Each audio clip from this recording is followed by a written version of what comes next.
شیبہ جس کا نام عبد المطلب نام پڑ گیا، یعنی جناب محمد رسول اللہ صلی اللہ علیہ وسلم کے دادا۔ ان کا اصل نام شیبہ ہے، مگر اصل نام لوگ جانتے ہی نہیں، اور جو نام پڑ گیا ہے اس نام سے آج تک جانے جاتے ہیں، یعنی عبد المطلب۔ جب ان کے اوپر ذمہ داری آئی تو اس وقت مکہ کے اندر جو زمزم کا پانی تھا وہ پورا مٹ چکا تھا۔ حضرت اسماعیل علیہ السلام کی ماں اور ان کے بیٹے کا جو واقعات قرآن کے اندر ذکر ہے، اور جو زمزم نکلا تھا وہ بعد کے اندر ہو سکتا ہے زیادہ وقفہ ہے، نبی علیہ السلام سے لے کر کے حضرت اسماعیل علیہ السلام سے بہت لمبا وقفہ ہے، تو اس درمیان یہ زمزم کا کنواں اور پانی پورا مٹ چکا تھا، نام و نشان بھی نہیں تھا، اور ہو سکتا ہے کہ لوگوں کے ذہن و دماغ کے اندر بھی تھا ہی نہیں۔ اب یہاں پر جب عبد المطلب کعبے کا پورا ذمہ دار بنا تو انہوں نے رات کے وقت خواب دیکھا۔ عبد المطلب رات کے وقت سویا اور اللہ تبارک و تعالیٰ نے انہیں خواب کے اندر دکھا کہ زمزم کے کنویں کی کھدائی تم اپنے ہاتھوں سے کر رہے ہو، اور اس جگہ کی نشانی بھی خواب کے اندر انہوں نے دیکھا۔ دیکھنے کے بعد پھر جا کر کے انہوں نے کھودنا شروع کیا، جو خواب کے اندر نشانی دیکھے تھے کہ اس جگہ ہے زمزم کا کنواں، زمزم کا پانی، زمزم کا چشمہ، تو انہوں نے کھودنا شروع کر دیا۔ جب کھودنے لگے تو آہستہ آہستہ قبیلہ جرہم، جو حضرت اسماعیل کی ماں سے اجازت لے کر کے مکے کے اندر جو لوگ ٹھہرے تھے، قبیلہ جرہم، یہ کھانا بدوش، یہاں رہے وہاں رہے، یہاں رہے وہاں رہے، اس طرح سے ان کی زندگی گزرتی تھی۔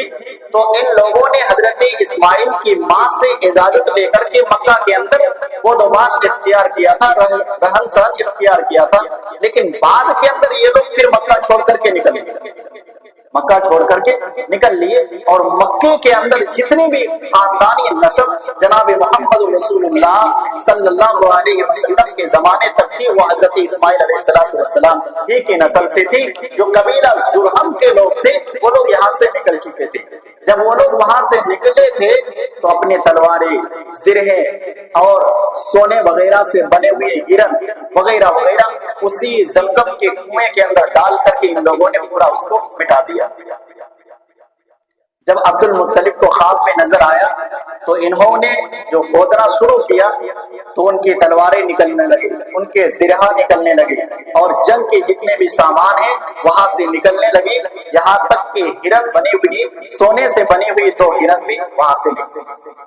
عبد المطلب نے کیا کیا کہ جتنے بھی لوہے لکڑ کے سامان تھے انہی کو سامانوں کو گلا کر کے کعبے کا دروازہ بنا دیا، اس کو ڈھال کر کے پگھلا کر کے کعبے کا دروازہ بنا دیا، اور جو ہرن نکلے ان دونوں سونے کے ہرنوں کو بھی پگھلا کر کے اسی کعبے کے دروازے پر انہوں نے فٹ کر دیا۔ ابھی ہے نہیں پتا، اللہ عالم، لیکن عبد المطلب نے یہ کام انجام دیا۔ پھر جب اور نیچے گئے تو دھیرے دھیرے نمودار ہونے لگا، زمزم کا کنواں دھیرے دھیرے نمودار ہونے لگا۔ تب کون نہیں چاہے گا کہ ہم اتنے شرف اور عزت کا کام کریں؟ قریش کے سارے لوگ آئے اور کہا عبد المطلب ہم بھی تمہارے ساتھ اس کام کے اندر لگیں گے، ہم بھی اس کی کھدائی کریں گے، ہم بھی اس کنویں کے مٹی کو اٹھائیں گے اور ہمیں بھی یہ عزت اور شرف حاصل ہو۔ عبد المطلب نے انکار کر دیا کہ مجھے یہ خصوصاً طور پر اللہ تبارک و تعالیٰ نے عطا کیا ہے، اس کام کے اندر میں کسی کو شریک نہیں کر سکتا۔ وہ لوگ باز نہ آئے، جھگڑا کیے، لڑائی کیے، لڑائی کی نوبت تو نہیں آئی تلواروں کی، لیکن بہت جھگڑا کیے۔ آخرکار عبد المطلب نے مانا ہی نہیں کہ اللہ نے مجھے خصوصی طور پر اس کام کے لیے متعین کیا ہے، میں تم لوگوں کو اس کے اندر شامل نہیں کروں گا۔ تب یہ قریش کے لوگ ایک کٹھا ہو کر کے مل کر کے بنی سعد کے ایک کاہنہ عورت کے پاس جانے لگے کہ ہم اس کے پاس جا کر کے ہم اجازت دیں گے کہ عبد المطلب ہمیں بھی شریک کر لے اس خدائی کے اندر۔ یہاں تک کہ وہ لوگ قریش سے نکل بھی گئے، قبیلہ بنی سعد حضرت حلیمہ کا قبیلہ ہے جس کے گھر پر جناب محمد رسول اللہ صلی اللہ علیہ وسلم بچپن کے 4 سال دور وہیں پر گزارے. تو یہ لوگ وہاں سے جب روانہ ہوئے تو راستے کے اندر اللہ تبارک و تعالیٰ نے ایسی علامتیں انہیں دکھلائی, اس علامت کا ذکر تو نہیں ہے, ایسے علامتیں انہوں نے اللہ تعالیٰ نے دکھلائی کہ وہ لوگ سمجھ گئے کہ یہ خصوصی طور پر عبد المطلب کو اس کام کے اوپر اللہ تعالیٰ نے متعین کیا ہے. آدھے راستے سے وہ لوگ واپس پلٹ آئے اور بالآخر حضرت عبد المطلب نے نبی علیہ الصلوۃ والسلام کے دادا نے زمزم کے کنواں کو نکالا اور پھر حاجیوں کے لیے زمزم کے پانی کو پینے کا بندوبست کیا. یہ پہلے شخص ہیں. جب زمزم کا پانی نکل گیا تو انہوں نے ایک نظر مانی کہ اللہ تعالیٰ نے میرے ذریعے سے اتنا بڑا کام انجام دیا کہ ایک دبے ہوئے زمزم کا کنواں نکالا.